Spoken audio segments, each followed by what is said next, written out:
मेरे पीछे एक बेहतरीन खूबसूरत सा तिरंगा लहरा रहा है। मैं आपको बता दूं कि कुरान में बासिरू फिल अर्ज़ का जो ज़िक्र आया है, उसको हमें अपनी ज़िंदगी में बरतना चाहिए। हम दिल्ली में हों, लखनऊ में हों, कहीं भी हिंदुस्तान के किसी एक कोने में अगर आप रहते हैं, हम रहते हैं और वहाँ बैठ कर के चीज़ों को जब देखते हैं तो हमें चीज़ें बहुत दूर नज़र आती हैं, बहुत मुश्किल से नज़र आती हैं।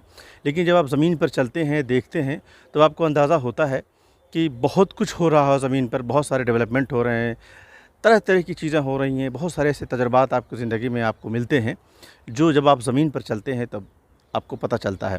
मैं इस वक्त जयपुर में हूँ और मेरे पीछे आप देख रहे हैं कि जवाहरलाल नेहरू एजुकेशन कैंपस के नाम से यहाँ पर एक बेहतरीन खूबसूरत सा कैंपस है। यहाँ पर ऑल इंडिया एजुकेशन मूवमेंट की कॉन्फ्रेंस जारी है। इस वक्त तीसरा सेशन चल रहा है और कल तक भी इसमें सेशन होंगे। बाकायदा बहुत खूबसूरत सा कैंपस डॉक्टर आज़म बेग साहब ने डेवलप किया है।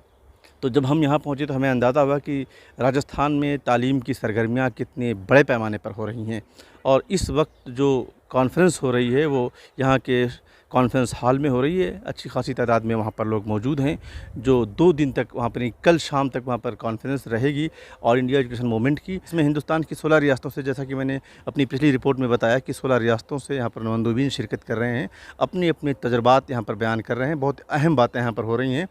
उम्मीद की जाती है कि यहाँ से कल जब शाम को ये लोग निकलेंगे तो अपने अपने तजुर्बात जो उन्होंने शेयर किए हैं, जिनके पास जो तजुर्बात की रोशनी में जो उन्होंने शेयर किया है, एक दूसरे से इस्तेफ़ादा करते हुए इसको अपने साथ तोशा के तौर पर लेकर जाएंगे और उसको अपने अपने इलाकों में तालीम की बेदारी, तालीम के फ़रोग़ और क्वालिटी एजुकेशन के लिए उसका इस्तेमाल करेंगे। और अगली बार जब यानी 15वीं कॉन्फ्रेंस में जब मिलेंगे तो कुछ हालात कुछ और भी तब्दील होंगे। कॉन्फ्रेंस में जो मुक़र्रिरीन मौजूद हैं, मैं उनसे मुलाकात करूँगा। उनमें से जो लोग भी मुझसे बात करना चाहेंगे, कहाँ से आए हैं, उनका क्या विज़न है और क्या किस इदारे से ताल्लुक़ रखते हैं, किस तरह से वो काम कर रहे हैं, दुश्वारियाँ क्या हैं, आसानियाँ क्या हैं, इन तमाम बातों पर उनसे चर्चा करूँगा। जो लोग भी मुझे मिलेंगे, कोशिश करूँगा कि उनके तजुर्बात आप तक पहुँचाऊँ ताकि जब जहाँ कहीं भी आप हैं या तो अगर तालीम पर काम कर रहे हैं तो आपको काम करने में आसानी हो। तो आइए हम चलते हैं अंदर कॉन्फ्रेंस रूम की तरफ और वहाँ चल कर के हम लोगों से मुलाकात करते हैं। AIEM की ये 12वीं सालाना कॉन्फ्रेंस है जो यहाँ जयपुर में मुनक़िद की गई। बड़े अच्छे उन्वानात पर यहाँ पे गुफ्तगू हुई। प्रैक्टिकली कौम के लिए, समाज के लिए, देश की तरक्की के लिए जो बातें अहम हैं, जिस पर अमल करते हुए एक बड़ा चेंज लाया जा सकता है, वो यहाँ पे बड़ी अच्छी बातें हुई। और कल एक दिन यहाँ पर ये सिलसिला चलेगा। एजुकेशन के ज़रिए ही तब्दीली लाई जा सकती है। यकीनन इज़्ज़त और इफ्तिखार का वाहिद रास्ता बेहतरीन तालीम और आला तरबियत है।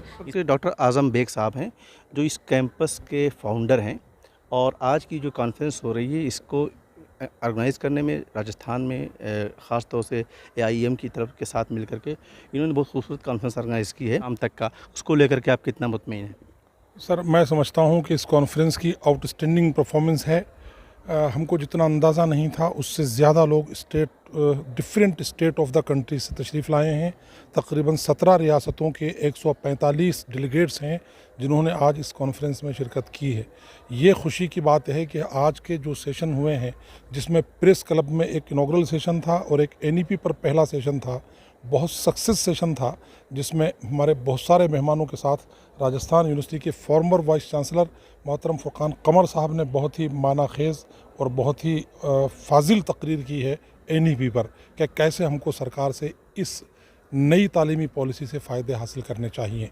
इसी के साथ प्रोफेसर सुनील शर्मा जी जो चेयरमैन हैं ज्ञान विहार यूनिवर्सिटी के, और हमारे एक और बहुत अच्छे दोस्त मोहतरम अरविंद अग्रवाल जी जो निर्वाण यूनिवर्सिटी के वाइस चांसलर हैं, उन्होंने बहुत अच्छे तरीके से ये समझाया कि हमारे समाज को तालीम में आगे लाने के लिए, सेहत और शिक्षा को बढ़ावा देने के लिए किस तरह अपनी ज़कात के पैसों का इस्तेमाल करना चाहिए।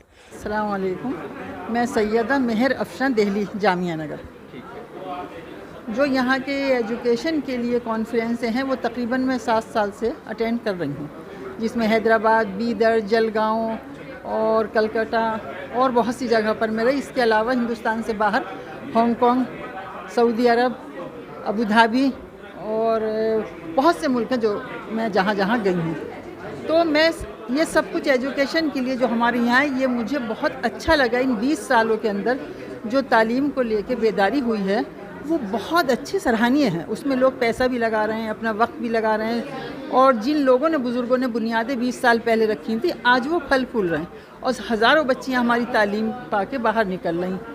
थोड़ी सी हमें कहीं शिकायतें हो सकती हैं, वो भी लड़कियाँ लड़कियों में फ़र्क, उसमें हम माँ बाप को नहीं कटघरे में खड़ा कर सकते। मैं नहीं कह सकती इस बात को कि आज हमारे माँ बाप हमारे अपने बच्चों के लिए कोताही कर रहे हैं तालीम में। कोई अपना मकान बेच रहा है, कोई रिक्शा बेच रहा है, कोई गिरवी रख रहा है, लेकिन हर तरह से ये चाह रहे हैं बच्चे कि हमारे लड़के लड़की तालीम हासिल कर लें। मैं रियाज शरीफ झारखंड ह्यूमैनिटी फाउंडेशन का फाउंडर प्रेसिडेंट हूँ और मैं जमशेदपुर झारखंड से यहाँ जयपुर तशरीफ़ लाया हूँ। ऑल इंडिया एजुकेशन मूवमेंट के जो 2 रोज़ा यहाँ कॉन्फ्रेंस चल रहा है जयपुर में, तो यहाँ मुख्तलिफ रिप्रेजेंटेटिव डिफरेंट एजुकेशनल इंस्टीट्यूशंस के और एजुकेशनल और सोशल एक्टिविस्ट यहाँ जमा हुए हैं, जहाँ में एक सेमिनार का सेशन था जो मेरा सब्जेक्ट है, जिस उन्वान पर हम काम कर रहे हैं जमशेदपुर और सराउंडिंग में अपनी डिस्ट्रिक्ट में, role of social activist to promote quality education. तो उस पर आज बोलने का मौका मिला और हमने अपने एक्सपीरियंस शेयर किए। हर रिवायती तकरीर या रिवायती प्रोग्राम बनकर ये इजलास ना रह जाए। मैं आकिब सहल हूँ, जमशेदपुर झारखंड से। मैं गैलेक्सी यूथ ऑर्गेनाइजेशन का पीआरओ हूँ, पब्लिक रिप्रेजेंटेटिव हूँ। ये एनजीओ जो है 21 साल पुराना है।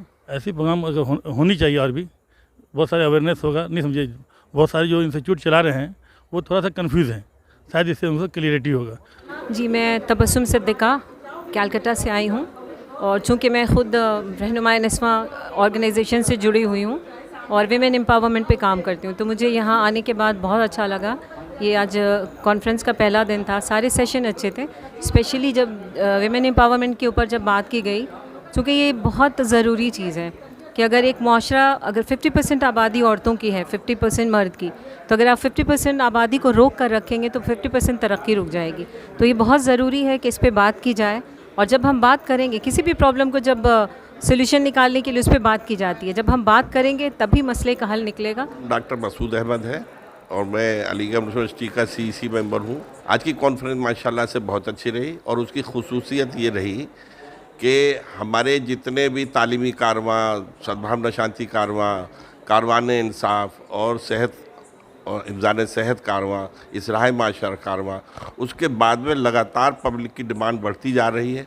और आज जो कॉन्फ्रेंस हुई है उसमें तमाम हिंदुस्तान के और तमाम सूबों से लोग आए हैं और बड़ी तादाद में आए हैं, और उन्होंने आकर यहाँ पर फिर दोबारा सैयद हामिद साहब को क्या नाम है सुनना, उनकी आगे कारवा को आगे बढ़ाने के लिए काम किया है। मेरा नाम समीना नसरीन है और मैं दिल्ली से जामिया मिल्लिया इस्लामिया में वर्क करती हूँ और लेक्चरर हूँ, जामिया मिल्लिया इस्लामिया में पढ़ाती हूँ। महिलाओं का जो ये सेशन रखा गया बहुत अच्छा था ये सेशन, एंड बहुत इंफॉर्मेटिव था और काफ़ी अच्छा बोला सारे स्पीकर्स ने। और मैं सबका ये ऑल इंडिया एजुकेशनल मूवमेंट का काफ़ी शुक्रिया अदा करती हूँ कि ये भी एक सेशन रखा था और विमेन एम्पावरमेंट पे टॉपिक था। कैमरा पर्सन लोकेश सोलंकी के साथ जरन कैंपस से मैं अशरफ अली बस्तवी।